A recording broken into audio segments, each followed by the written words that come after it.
আসসালামু আলাইকুম। হ্যাঁ, সবাই ভালো আছো তো? হ্যাঁ, আমি ভালো আছি, তোমরা ভালো আছো তো? আজকে আমরা হিসাব বিজ্ঞান দ্বিতীয় পত্রে ষষ্ঠ অধ্যায়ের আটটি বিশ্লেষণে অষ্টম ক্লাস। আজকে গুরুত্বপূর্ণ ক্লাস হবে এটা। এতদিন তো আমরা সৃজনশীল নিয়ে আলোচনা করেছিলাম, আজকে হবে নৈর্ব্যক্তিক নিয়ে আলোচনা। যে নৈর্ব্যক্তিকগুলো বিগত 10 বছরে বিভিন্ন বোর্ডে আসছে সেগুলো আমি এখানে আলোকপাত করছি। এখন তোমরা সবাই মনোযোগ দিয়ে উপলব্ধি করবে, দেখবে এবং প্রয়োগ করতে হবে।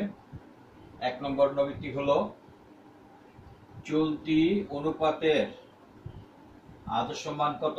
এখন এটা আনসারটা কি হবে? এখানে কতে আছে 2:1, খতে 1:1, গতে 3:1, গতে 3:2। আমরা জানি চলতি অনুপাতে আদর্শ মান হচ্ছে 2:1, অর্থাৎ দায়ের তুলনায় সম্পত্তি দ্বিগুণ হবে, তাহলে উত্তর হবে ক। এখন 2 নম্বর নৈর্ব্যক্তিক নিয়ে কথা বলছি। অলিক সম্পত্তিগুলো কি? অলিক সম্পত্তি 3টা প্রশ্ন দেওয়া আছে। রোমান 1-এ শেয়ার অধিকার, রোমান 2-তে প্রাথমিক খরচ, রোমান 3-তে আছে অবলেখের দস্তরি। কোনটি সঠিক? উত্তর হলো ক, রোমান 1, খ রোমান 2, গতে রোমান 1-2, গতে রোমান 2-3। এখন সঠিকভাবে আমরা জানি অলিক সম্পত্তি হলো 8 ধরনের। 8টা অলিক সম্পত্তির মধ্যে এখানে 2টা আছে, প্রাথমিক খরচ এবং অবলেখের দস্তরি। 2 এবং 3 সঠিক। 2 এবং 3 সঠিক হলে উত্তর হবে ঘ। এখন নৈর্ব্যক্তিক 3 নম্বর আলোচনা করছি। নিচে কোনটি তারল্য মাপক অনুপাত? কোনটির মাধ্যমে তারল্য সম্পত্তি এবং দায় নির্ণয়ের মাধ্যমে আমরা অনুপাত নির্ণয় করি? দেয় আবর্তন অনুপাত। এখানে আমাদের বিক্রয় থাকে, তারপর গড় দেনাদার থাকে। তারপরে খতে তড়িৎ অনুপাত, এখানে তড়িৎ সম্পত্তি থাকে, তড়িৎ দায় থাকে। গতে মূলধন গ্যারিং অনুপাত, এখানে থাকে স্থির তহবিল আর মালিকানা তহবিল। দায় মেঘা অনুপাতে থাকে বহিদায় ডিভাইড বাই মালিকানা তহবিল। তাইলে এখানে আমার উত্তর হবে খ।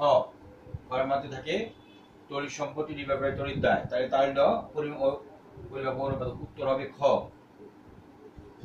রোমাঞ্চা এখানে হলো 4 নম্বর। একটি কোম্পানির চলতি মূলধন 31,500 টাকা, চলতি অনুপাত 5:2। চলতি অনুপাত 5:2 বলতে কি বোঝাচ্ছে? সম্পত্তি হলো 5 ভাগ আর দায় হলো 2 ভাগ। চলতি দায়ের পরিমাণ কত টাকা? এখন আমরা এটা একটা অঙ্কের মাধ্যমে আমরা নৈর্ব্যক্তিক সলিউশন করব। যখন চলতি সম্পত্তি 5 ভাগ, তখন দায় হলো 2 ভাগ। আর যখন 31,500 টাকা হবে তখন কত হবে?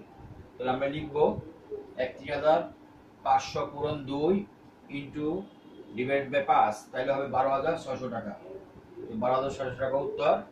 সঠিক উত্তর হবে কত বলা আছে?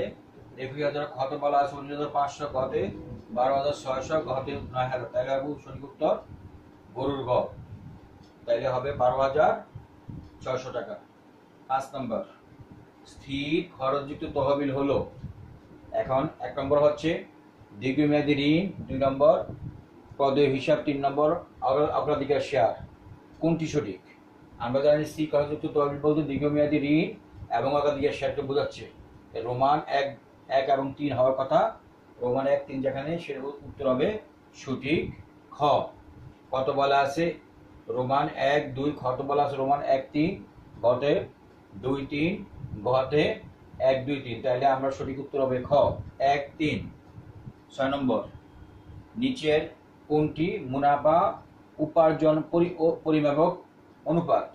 কোনটা দ্বারা মুনাফা নির্ণয় করা যায়? তাহলে চলতি অনুপাত, চলতি সম্পত্তি ডিভাইড বাই চলতি দায়, এটা হবে না। তাইল্য অনুপাত, তাইল্য সম্পত্তি ডিভাইড বাই তাইল্য দায়, সেটা হবে না। নিট লাভ অনুপাত, নিট লাভের সূত্র হলো নিট লাভ ইন্টু 100 নিচে ডিভাইড বাই নিট বিক্রয়, আর এটা হওয়ার সম্ভাবনা আছে। দায় হচ্ছে দায় মেঘা অনুপাতের সূত্র হলো বহিদায় ডিভাইড বাই মালিকানা তহবিল, তাইলে সঠিক উত্তর হবে রোমান 3।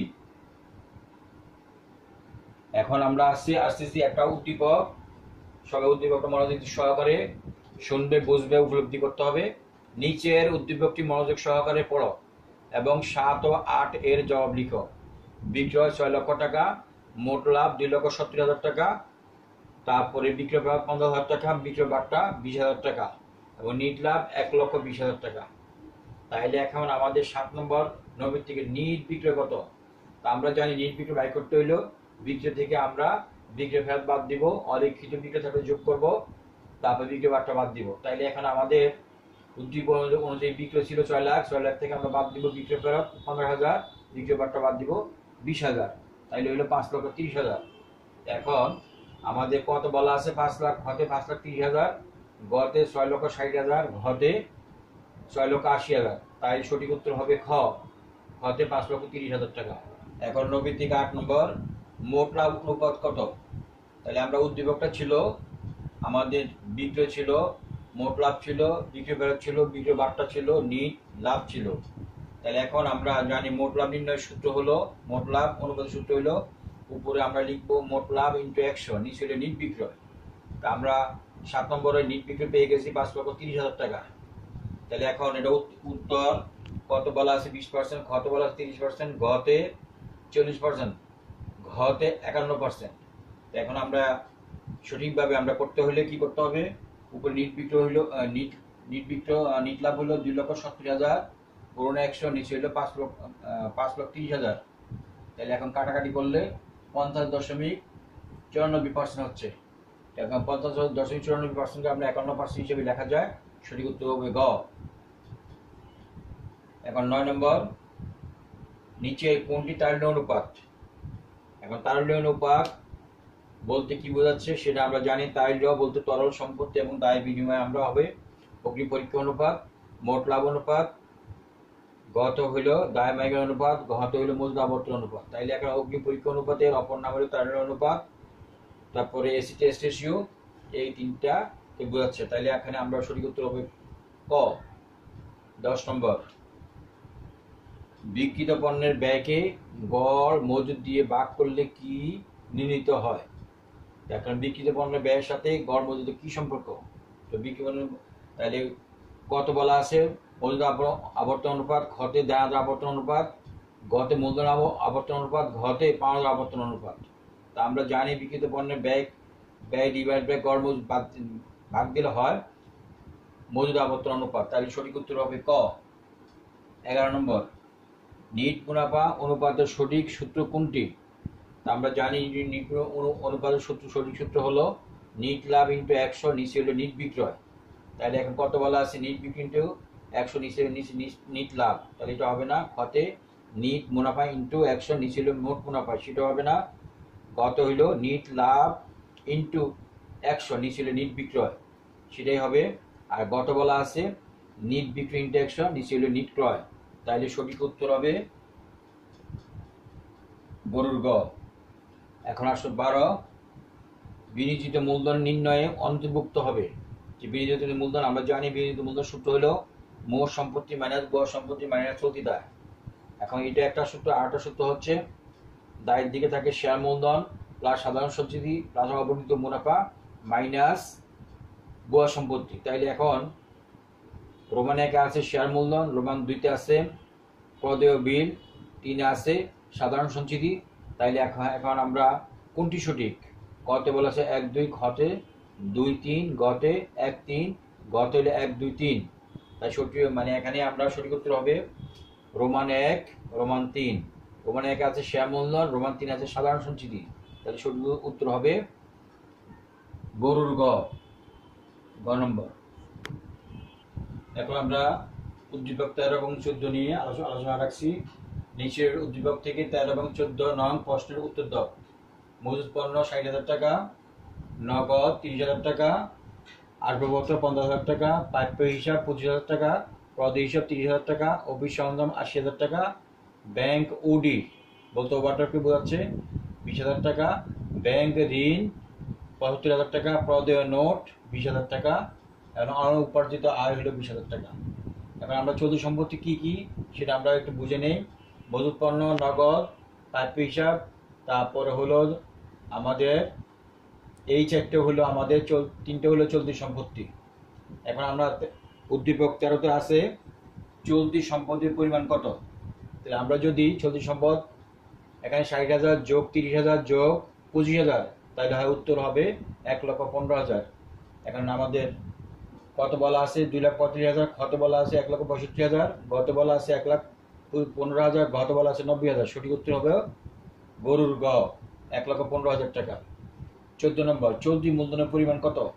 এই চলতি মূলধন সূত্র হলো, আমরা জানি মোট চলতি সম্পত্তি মাইনাস মোট চলতি দায়।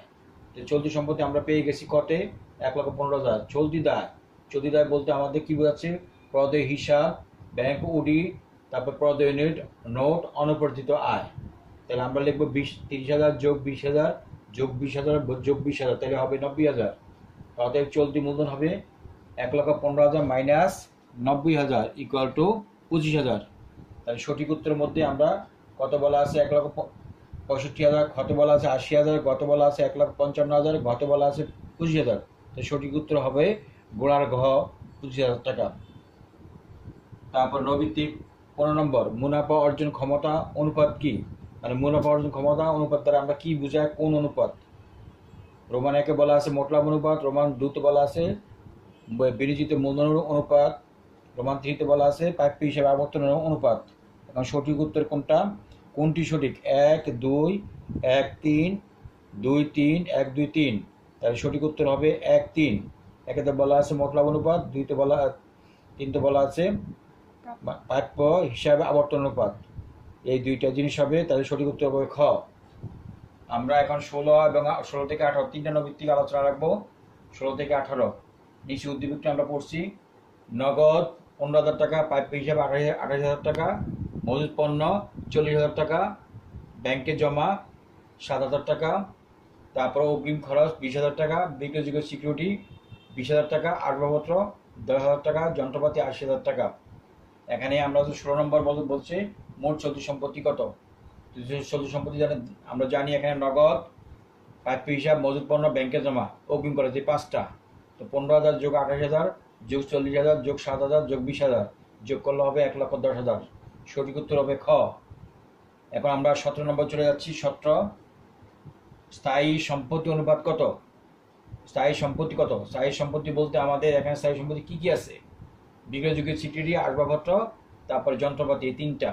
এখানে প্রশ্ন বলা আছে কতে 20,000, খতে 1 লাখ, গতে 1,10,000, গতে বলা আছে 80,000। তাহলে আমরা যদি স্থায়ী সম্পত্তিগুলো যোগ করি 10,000 যোগ 80,000 যোগ 20,000, টোটাল হলে 1,10,000। সঠিক উত্তর হবে গোড়ার গ, গরুর গ 1,10,000 টাকা। এরপরে 18 নম্বর, যদি তাদের চলতি অনুপাত 2.5:1 হয় তবে চলতি দায়ের পরিমাণ কত? কত বলা আছে 36,000, কত বলা আছে 52,000, গত বলা আছে 44,000, গত বলা আছে 60,000। এটা একটা আমরা সূত্রের মাধ্যমে যদি অঙ্ক করি তাহলে আমরা অঙ্কটা হয়ে যাবে চলতি অনুপাত ইকুয়াল টু মোট চলতি সম্পত্তি ডিভাইড বাই মোট চলতি দায়। এ লিখে আমরা মান বসাবো। চলতি অনুপাতে একটা প্রশ্ন দেওয়া আছে, উপরে হবে 2.5, নিচে হবে 1। আর চলতি সম্পদ আমরা কত পেয়ে গেছি 1,10,000 ডিভাইড বাই চলতি দায়। এখন যদি আমরা কোনাকুনি গুণ দেই, গুণ দেওয়ার পর আমরা চলতি দায় ইকুয়াল টু 1,10,000-কে 2.5 দিয়ে ভাগ দিলে হবে 44,000 টাকা। এই 44,000 টাকা বলতে উদ্দীপকে গরুর গ আমরা পেয়ে গেলাম 44,000 টাকা। 19 নম্বর, শেয়ার হোল্ডাররা ব্যবসা থেকে কি অর্জন করেন? ক মুনাফা, খতে সুদ, গতে লভ্যাংশ, গতে আয়। এখানে আমরা জানি শেয়ার হোল্ডারদের সাথে সম্পর্ক হলো কোম্পানি স্বাভাবিকভাবে শেয়ারের উপর লভ্যাংশ ঘোষণা করে, লভ্যাংশ পায়। তাহলে সঠিক উত্তর হবে গরুর ঘ মানে লভ্যাংশ। 20, নিচে কোনটি চলতি সম্পত্তি? এখানে চলতি সম্পত্তি আমার এখানে প্রাপ্য নোট, ট্রেডমার্ক, শেয়ার ব্যবহার, সুনাম। আমরা জানি এখানে ঘ, গ, গ এগুলো ভুয়া সম্পত্তি, কত বলা আছে চলতি সম্পত্তি। তাহলে সঠিক উত্তর হবে ক। আমরা আগামী ক্লাসে আমরা নৈমিত্তিক নিয়ে কথা বলবো। তোমরা সঠিকভাবে নৈমিত্তিকগুলো ফলো করবে, অবশ্যই ভালো করে বুঝতে পারবে। সবাইকে ধন্যবাদ। সবাই ভালো থাকবে, সুস্থ থাকবে। আসসালামু আলাইকুম।